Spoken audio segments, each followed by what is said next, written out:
What's up, y'all? Clint Fauché here, the Front Porch Chronicles. I'm super stoked today. We talk a lot about real life, and we got a guy on today, Marcus Timmons. You might know him from Instant YouTube, is Big Herc916. He's got a very motivating story, and I'm glad to have him on. I appreciate you, brother. How are you doing today? I'm doing great, man. I appreciate the opportunity to share my story, man. No problem. I've been following you for a kind of a while, and I always make like a dream list of people that I want to come on, and I kind of usually send out messages. Some go answered, some go unanswered, but I ain't gonna lie, when you answered back, I was super excited. So let's kick right into it. Let's go back to the early life for you. What was your child like growing up in Sacramento? My childhood was very loving. My mom had me at a very young age, 14. Yeah. Never met my dad. The neighborhood we lived in, my grandparents bought into that neighborhood in the early like 60s. So it wasn't really developed. It was all military family. So a lot of the people that moved into the neighborhood I grew up in were people who were stationed together in the Air Force. So they all knew each other. So it was a very connected community. Um, the child, my mom, being that she was so young, a lot of her friends, I knew them. So I kind of grew up with my aunts and uncles. I lived with my grandparents. I always had a lot of love. And my mom, being that she was in school, I was very, as far as I did a lot of reading. She put me, so reading, looking at encyclopedias. I was a very kind of like nerdy kid. Yeah. And it was, I never knew I didn't have a dad. I didn't know that what a dad was because I had my grandfather. So it was Yeah. weird. So it wasn't until probably I was probably around 5 or 6 years old. My mom, she ended up getting married when she was roughly 18. She met a guy at a high school, and he mentioned something about, I'm not your dad, you don't look like me, or something like that. I'm like, huh, what Oh, does that wow. mean? I didn't really understand because he had got my mom pregnant, so she was gonna have my little brother. It was like a 5 year difference, so Yeah. that kind of like threw me off. And then when they got married, he was in the Coast Guard and we moved. I kind of felt like that disconnection, so I kind of was separated from my grandparents and that love, and Yeah. being around my friends, and it kind of isolated me. So I was one of those kids. I was always good in school, so I always got really good grades. But by being pulled away from my grandparents and my home base and living with my mom and my stepdad, I kind of became like a recluse. I'd be in my room like drawing and Yeah. playing with toys. So I was one of those kids where I kind of learned how to entertain myself. Let me ask you a question. When he said that, how did that make you feel? Do you remember? Yeah, I remember because I had my little brother, and he was like, "This is my son," and then he said something because a friend of his just came over, and he said, "This is my son, and this is my stepson. That's not my kid."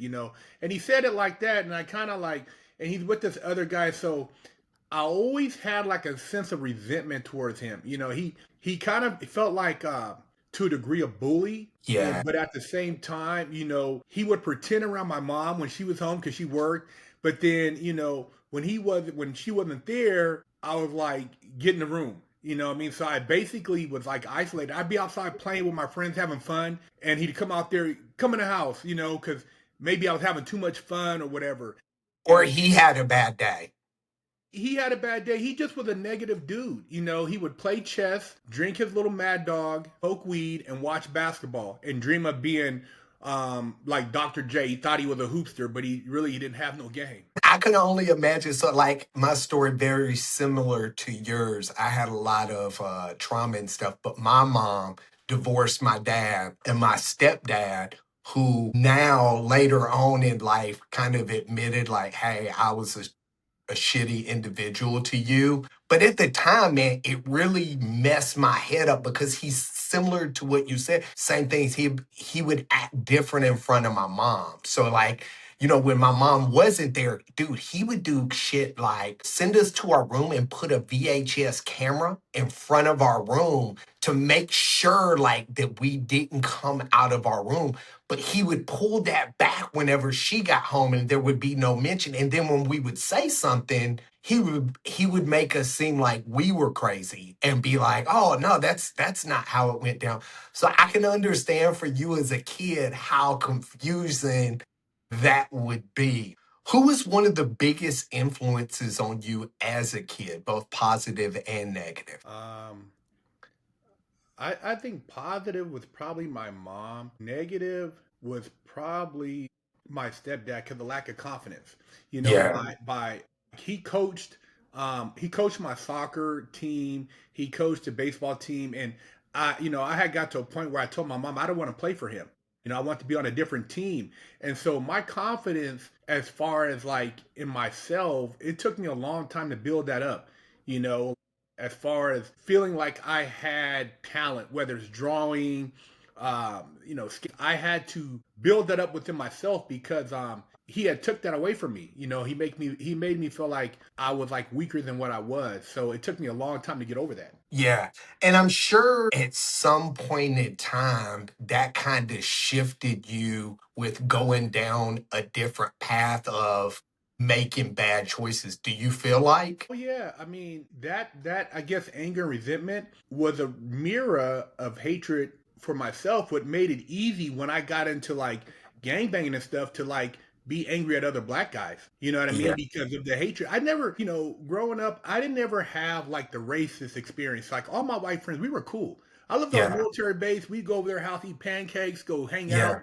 Yeah. So and my stepdad was kind of like he would say stuff about white people, so he had issues. But for me, I didn't see color. I didn't even know what the N word was until I moved to Texas, and some kids say, "Hey, man," and, I didn't understand that stuff. So I never had hatred or animosity towards people like white people, but like for like once I got to a certain phase of my life and I got involved in like going to the streets, it was easy to lash out and have that anger towards other black guys. And then I realized where it all came from. Yeah. Wow. So let me ask you, what do you feel like led you towards the life in the streets and gangbanging and all of those things? What do you feel like? Do you think it was those early childhood things that pushed you towards, if I'm not getting the love, respect, and whatever here, I can get it over here? Do you feel like that led you down that path?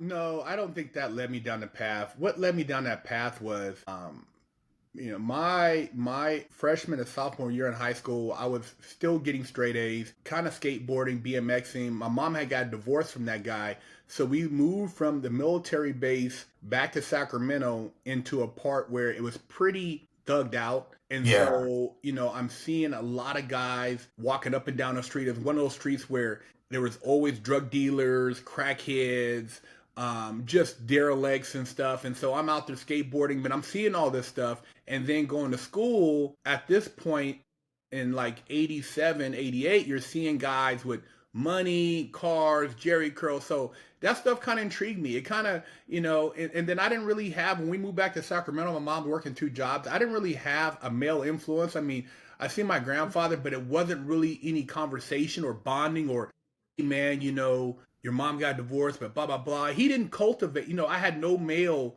to really cultivate that. So I was just blind. And I'm seeing other guys older than me, like maybe upperclassmen hustling, doing stuff. So I'm like, man, this seems like it's cool. I want to get into that. So I went from wanting to be a jock nerd to wanting to be like recognized as a hustler, drug dealer. I'd never seen crack, and I used to ask people like, "Hey, man, how are these guys making all this money? How are they wearing these nice clothes? What are they doing?" And a girl's like, "Oh, they're dope dealers. They're D boys." I'm like, "What is that?" And then I'm asking around. Then I asked my friend. I said, "Hey, man, can you get that stuff, man, that they're selling? I mean, there's a park up the street from my house and they sell this stuff." And I asked my friend, and he's like, "Yeah, and he hooked me up. I had, $20. He gave me $40 worth, and that set me on a path. That day I made like a couple $100, and I had already did my homework, and I'm babysitting my little brother and sister. So I'm hustling while my mom's at work, selling drugs, which was so easy because all I had to do was go outside my house. Literally, I Yeah. could sit right in front of my house with my skateboard and or basketball, and I could make a couple $100 a day. So it pulled me in the quick money. I'm a 15-year-old kid. I got people my mom's age. Some of these people went to school with my mom, and they're buying dope from me. You know what I mean? Wow. So it was a lot of power. It was like a lot of just seeing the fast life, girls are looking at me different now. I'm feeling like I'm somebody. I'm my confidence. I'm no longer like the scared kid. I'm kind of like I got money. I'm gonna start claiming the neighborhood. I'm gonna give myself a name. I had no older brother, so I had to be the big guy. So Yeah. I started just feeling like I was coming into a position, and it was just a false sense of reality, man. Had I had maybe some mentor or somebody schooling me, because before I even got into drugs, I had dreams of being a video game designer. So I wrote Yeah. television, I wrote Atari, I wrote Coleco. Wow. I don't still have the notes, but I had notes where I designed video games. I wrote Nike, I designed shoes. So I had all these other hustles before I went to the streets, because my dream was to make a lot of money, be rich, and buy my mom a house, get out the hood, Yeah. hell out the hood, because it's like, I'm like, there's got to be more than this. But when I didn't get any of that, because, back then you had to look in the back of like a magazine to find an address or Yeah. pages. I mean, I actually have like these are drawings of the shoes I Yeah. grew in high school. This is from back in this is '87. This is before I even Wow. sold any dope. So I had dreams of being like FUBU before FUBU.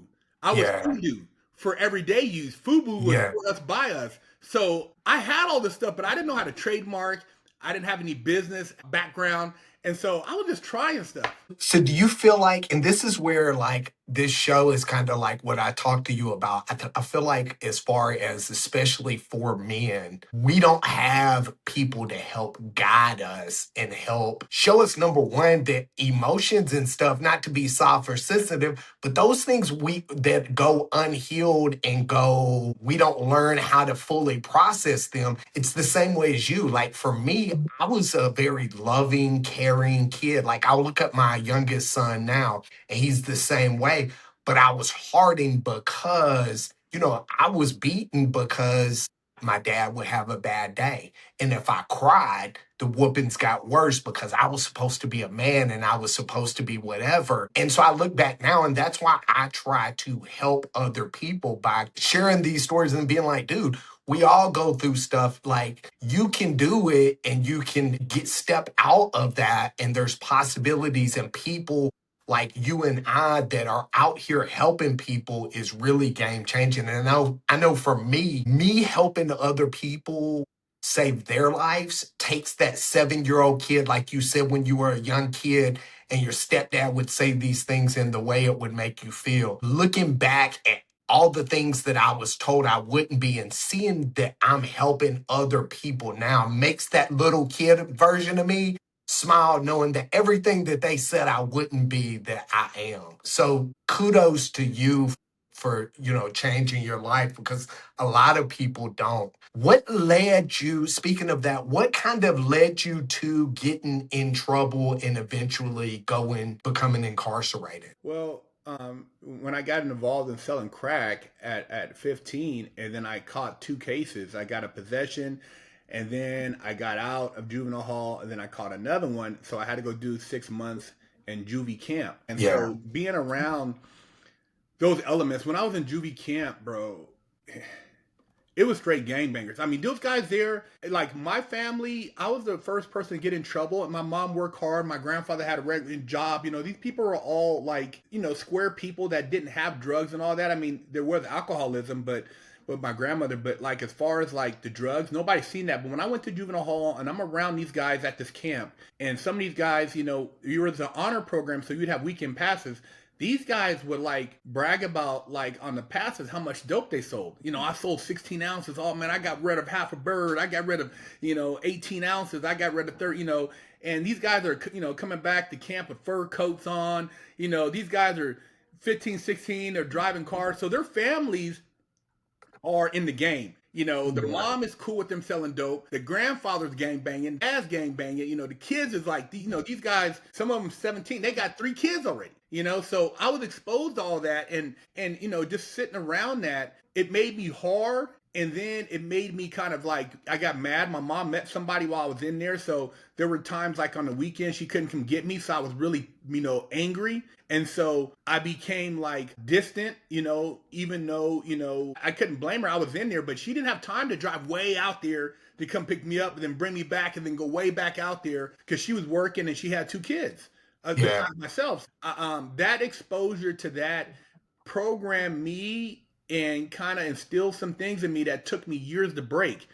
After doing that, getting out of there, my mom getting married, us moving, and then, I moved to Huntington Beach, went to school out there, graduated out there. But I was only out there for 2 years. So that little bit of exposure, it opened my eyes to something different, but I didn't really know how to appreciate it. I was still an angry kid. I had just been Confused. yeah, I was confused. I didn't know how to fit in. There was only maybe 4 or 5 black kids at my school. It was like a fish out of water. And then like when I'm there and I'm trying to fit in, the coaches was like, they must have seen my juvenile record because they say little slick shit to me in practice. So Yeah. kind of like, ostracize me. And I'm like, I felt it. I felt like I couldn't, it was hard. So I couldn't really fit in. And Yeah. so naturally, when I graduated, I moved back to SAC, got back into the shit, caught a robbery, breaking and entering case, with some guys, giving a guy a ride. I went to YA, and YA basically was able to go to, which is California Youth Authority. I was able to go to Yeah. fire camp, and I worked at the fire camps, but I got into art, won a couple art shows, got into bodybuilding, won a bodybuilding show, but I didn't have no guidance. It's a bunch of young kids. It's like the blind leading the blind. You know what I mean? So I still didn't have a Yeah. real mentor. I didn't have anybody. I was kind of like, well, what am I going to do when I get out? So I was lost, man. I got out of there. I was 21. From 18 to 21, I was locked up. So I missed all those years of trying to be, a man and figure out who I was, and then testosterone and hormones. So I got out, moved back to LA, got into adult entertainment because I'm thinking, oh man, looking at those books also, I could get out here and make some money, but I didn't realize they weren't making money. No. So I was like I said, man, I could get into adult movies, be a bodybuilder. Both of those careers are broke. Bodybuilding's broke and the movies are broke. You know what I mean? So I was like, man, what do I do? So I did that for a little while and then went back to college. And then while in college, got exposed to somebody selling weed, got back into the weed game, and then went right back to the streets. So I always had that street element because I hadn't broke it yet. I hadn't Yeah. been able to shake that programming, which made it easy for me to navigate. So, navigating in the streets, it was easy for me to be like, man, there's some shit over here. Let me get into it, And so it wasn't until I caught the bank robbery where I was like, okay, this is it, game over. Yeah. It's a wrap. Federal penitentiary. It's I snapped out of it. It was like I was possessed and like, whoa, instantly I snapped out of it. And then I had to sit The down and do shit got real. shit got real, bro. It got real, and then I realized that game over, and I learned my lesson. Let me ask you, when you first went to prison, what was the first thing that you were like that you experienced that you were like, man, this ain't the life I want?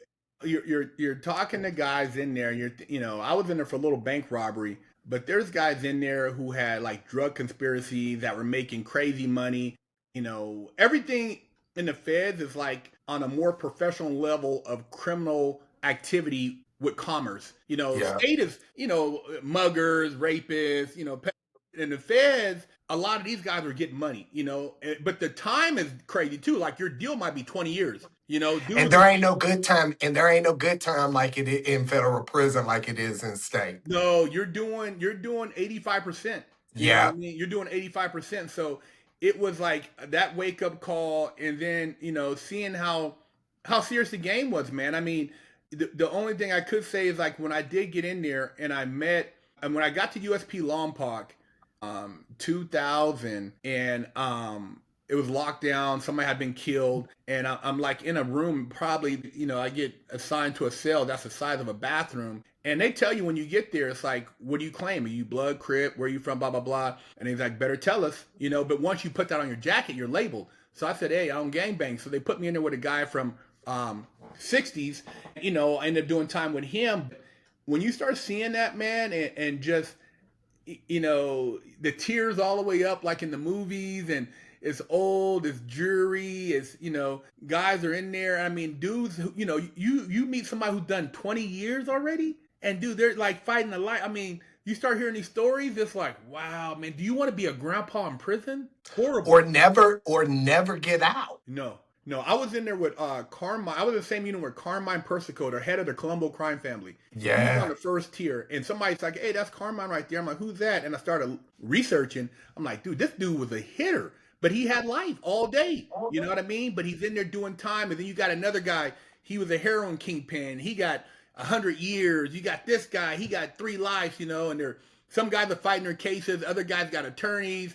Dudes are serious. It's a very serious environment, man. So you learn respect. You learn you don't play no games, and you learn who you can associate with and who not to associate with. Because a lot of times you start hanging out with certain people, it automatically labels you into a certain group, Guilty by and you association. can't get out of that. No, my uncle did time in state pen in Mississippi, and then he was in the federal penitentiary. So I knew like the difference in kind of between the two. And yeah, federal prison is a whole different. Those dudes, like in a state prison, people are affiliated, but they ain't real shot callers. When you start dealing with federal prison, you're talking about heads of like criminal enterprises, not just organizations. You're talking about enterprises.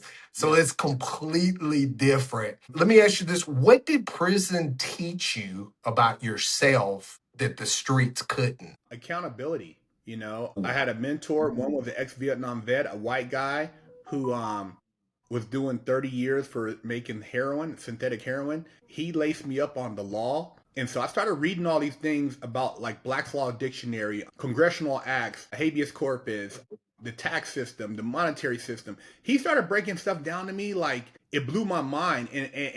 And through what he taught me, I felt like I had been played.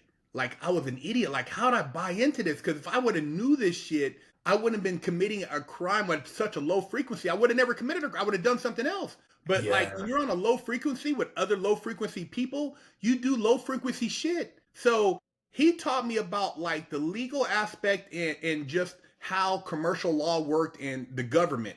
And then I had another mentor, an older black guy, who taught me about spirituality. So I read a lot of books, read parts of the Bible, other different religion, and just got a balance for myself and how I didn't really love myself. You know what I mean? I had like some issues which was causing me to self-sabotage myself. So I had to figure Ooh. out how to reverse that. And spiritually, I grew and came into a position where I was able to change the way I process myself.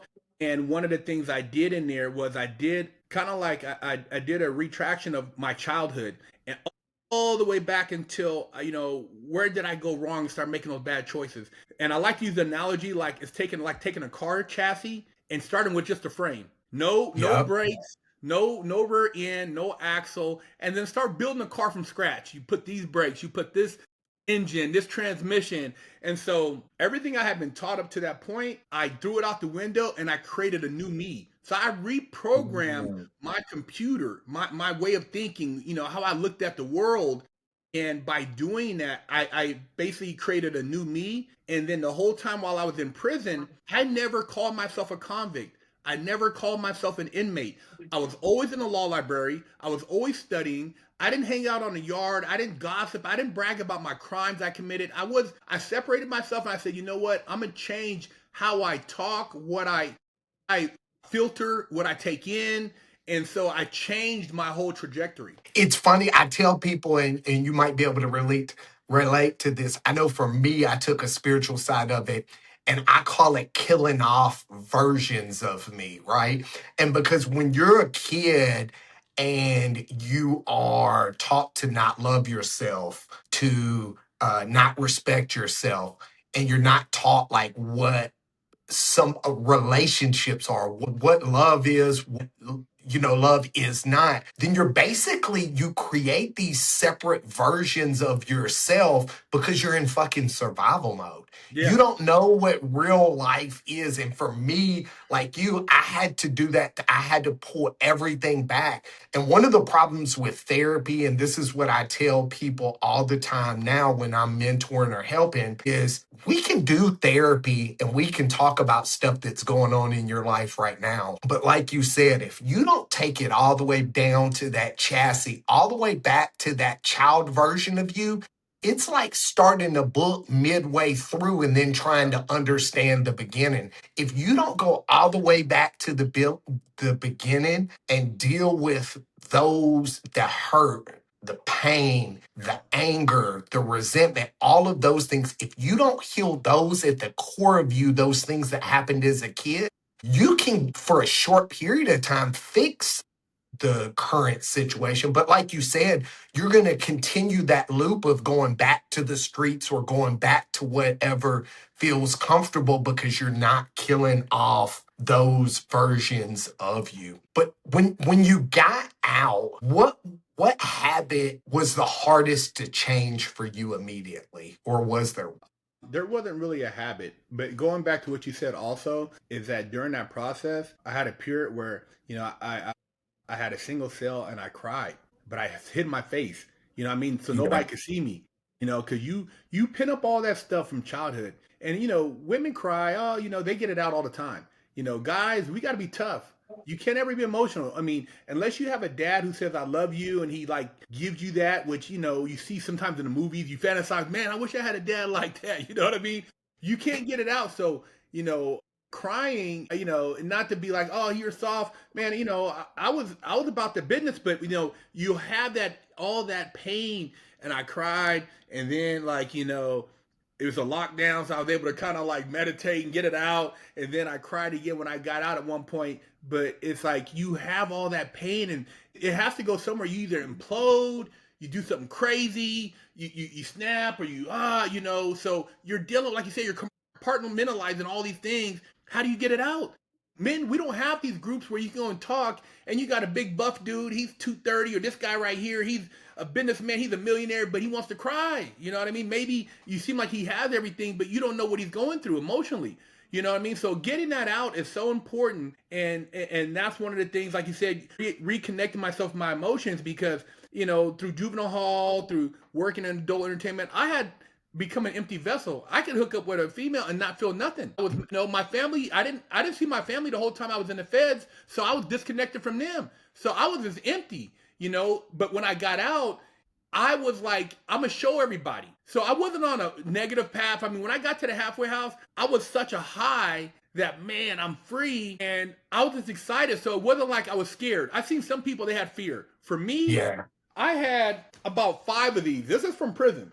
I Yeah. had 5 of these, and I had notes, and I would have like stuff in here that I was gonna do when I got out. So I was ready, man. I wasn't like the typical guy who sat in prison playing dominoes, spades, cards, playing basketball. I was like constantly looking at like Vanity Fair, Wall Street Journal, Business Weekly, all these. I would cut out articles. I'm like, okay, when I get out, I'm gonna do a show. I'm gonna be a film producer. I'm gonna do a show about prison, but trying to help people. I said I'm gonna write a book. I wrote 2-3 books while I was in prison. I said, okay, I'm gonna come up with this business idea. I'm gonna get into cars. I'm gonna do this. So I had all these different things I was gonna try. So all I did was go through my Rolodex and try different things. You know what I mean? But you know what? You know why you were able to do that? Because you did the work. Yes. You did the internal work, and that's the hardest part. I know for me, it's kind of similar to like what you said.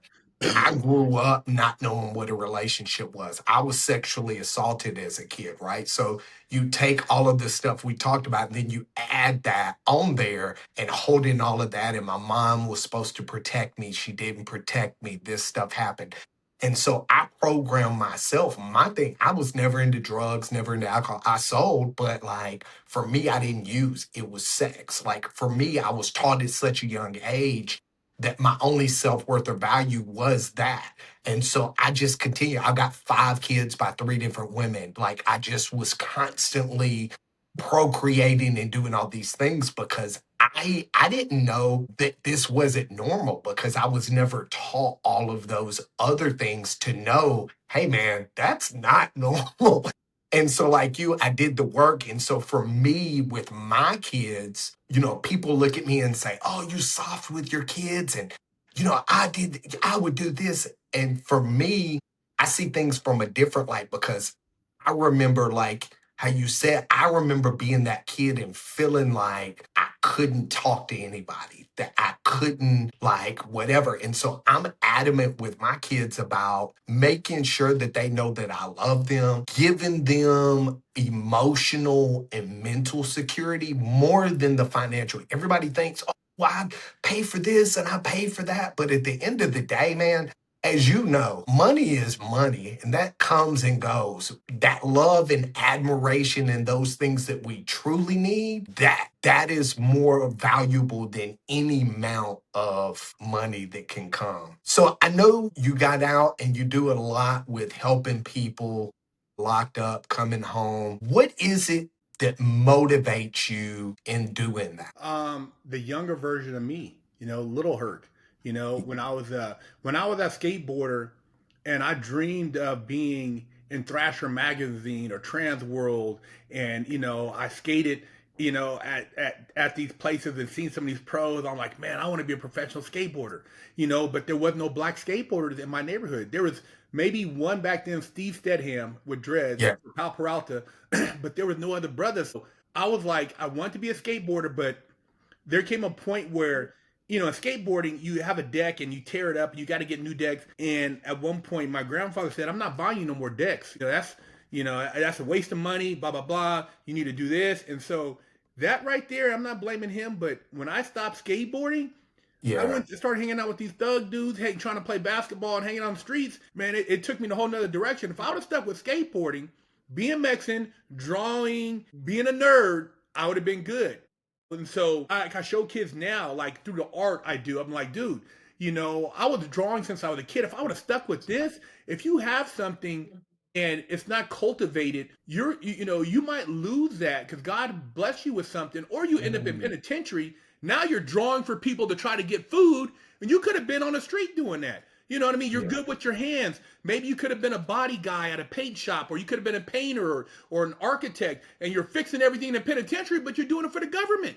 You know what I mean? With 30 years And for behind Doc, penny, yeah, $2 an hour. So I try to show kids through my show and the interviews and through like my art, through my passion for cars. If I tell kids like you got to have a passion. Like we grew up, we used to get comic books and try to draw the comic books. I talk to kids nowadays; they have no passion. Video games, they're not creating nothing, man. There's no eye to hand contact. You're not drawing. You're not. Remember Etch a Sketch? You used to have to do yeah. stuff. There's none of those toys no more. You know what I mean? There's no toys where you would build your car. Remember, you'd build it and you put a battery in it and then it would go. You know what I mean? You can make shit. These kids don't have that no more, man. So there's a handful whose parents are hands on, but I'm trying to show these kids because sometimes they'll come across my channel and they'll start watching and be like, man, dude, that's so cool. And man, your videos helped my son. And man, you went through this because, blah, blah, blah. And then they see him like, dude, you don't have to be no tough guy. You ain't got to be hard. I went through all that is bullshit. That's an illusion. Trying to be, man, I'm from the penitentiary or I sold drugs and all these hip hop guys, And so I'm competing against the narrative that is being promoted with all these guys who got way more money, all the flashy stuff, all the girls. And I'm trying to show you that that's an illusion to send you down the The pipeline. devil's The playground. devil's playground, man. And if they don't tell you all the pitfalls. So I got tricked, and I'm trying to help the kids. I can't help Mm. everybody, but I'm trying to show those kids who have potential. You have options. Yeah. I want to link with you after this because I want to put together some stuff with you because it's something I'm very passionate about as well. How do you define legacy now compared to when you were a kid? Well, when I was a kid, I think I didn't really know what legacy is, Yeah. as I got older, and like I've met people whose parents have set up stuff for them to walk into, trust, Yeah. businesses. You got a guy who's taken over his father's business that's 20 years old, and now he has a legacy, he has a foundation he can pass to his kids. The Mhm. problem with the community and exposure that I've been around for the majority of my life as a kid was nobody talked about that. Everybody just worked. Nobody had that business, that cabinet store or that restaurant, or that's legacy. You're leaving something that people can see that represents your name that you can pass on. So my thing Mhm. is, I don't have any kids, so my legacy is, I write scripts and stuff for movies, so I'm working on stuff like that. But I want to be able to eventually, through my success, is show these kids, like, look at all the things I went through, because when they see me, they're like, oh, you're a square. Guys is like, oh, what do They you think that. they think that, because I'm not with the tattoos and I'm not talking like this. But when they like start researching, like, wow, man, whoa, this is, and now they'll listen. See, if I Yeah, never went through all that, they would not listen to me. They don't want to hear the bullshit. Tell them the real. So that's my goal, to leave. My legacy is going to be films, movie projects, my art, and inspiring kids through being exposed to what I share to change their life in a positive way. I love that. It's funny. I sat down with Mike Tyson one time, and we talked about his upbringing, and we talked about mine, and we had this conversation. And for a long time, I questioned, why me? Why did I have to go through all this? Why did I have to? And then, he said something to me that really shifted my mind. And he said, God gives his toughest times to people he knows who can handle it, to be a light to others. And ever since then, bro, I take everything. I take everything in, and I just am grateful for waking up every day 10 toes down. I go out and do my best, be my best, and try to be a light to other people, even if a glimmer, hoping that I can help change somebody's life similar to you. If you could sit across from that younger version of yourself before getting into the wild stuff, before prison, what advice would you give him? Be patient. Believe in yourself. There was a lot of little things I used to do, but I had nobody. They would say, "Oh, that's cute. Oh, that's cool." I said, "Well, look at me do this trick. Oh, that's neat." But like, you didn't have the sense of like it could become something bigger.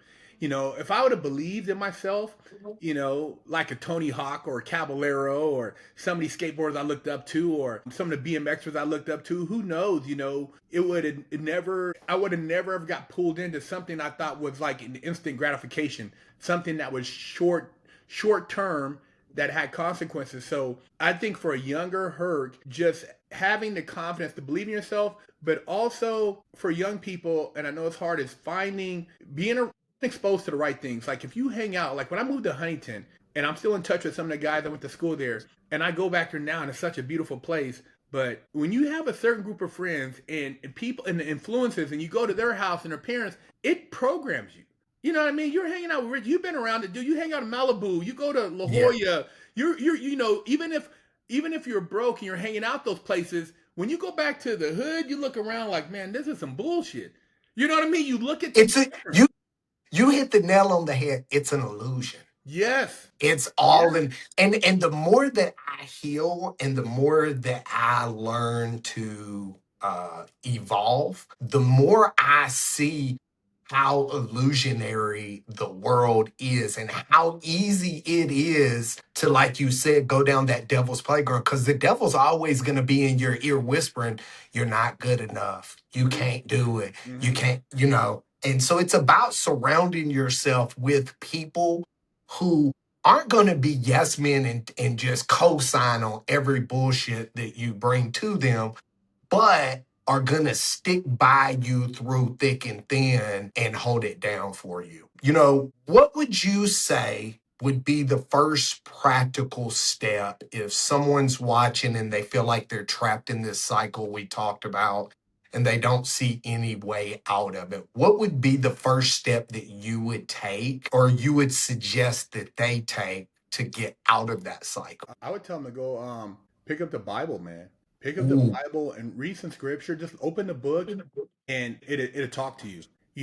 God talks to us in mysterious ways. Sometimes like you said, I could be watching your podcast. You'll say something just remotely, and I'll be like, wow, he's communicating different things. You know what I mean? But the Bible, if you just open it, it's a spiritual book. it's guidance, and you don't have to go to church for it, but it'll make you feel better. Just read some stuff, and to pull yourself out of those dark places, because when you don't have that and you're trying to figure it out yourself, sometimes the burden is too much. Like you said, the devil, he's showing you things, and those things of a material. The value is in the spiritual. Once you start understanding those inner voices and things that are guiding, that's telling you, hey, you can do this, Clinton, blah blah blah, and you start like really believing that, that's that sixth sense. And a lot of us don't understand it, so we ignore it until we get older and be like, wow, man, I remember, oh man, I should have done this, bro. So I would say try to go into your gut and really just talk to your soul. But maybe reading the Bible for some people will be the way to open that up. And then you can go and start going and getting more in tune with yourself. Because a lot of us aren't in tune. We're programmed. You listening to hip hop, listening to this, you're doing drugs over Watching here, TV. watching TV, social media, and you're just caught up on what the latest thing is. You don't even know who you are. You've been defined by everything you've watched. And you can in your condition. So, like you said, as a kid, we have those six senses, right? But we're overly sensitive, especially as men, we're overly sensitive. Oh, that isn't the way it is, or whatever. Learn to trust. I think you hit the nail on the head. When you read the Bible and you start really taking that spiritual leap, you can really dive into who you are and harnessing that sixth sense and know that that's God whispering to you Yes. what's the right thing. Now you're gonna have on the side, you're gonna have the devil constantly in your ear with the negative. It's those things those shows or cartoons where they have the good and the bad on both sides. That's real. That's real. Those things whispering and that are coming into your ear, those thoughts that are coming into your ear, that is spiritual good versus evil. So I 1000 agree with you. Thanks so much, bro, for coming on. Your story is motivating. And I definitely look forward to collabing with you.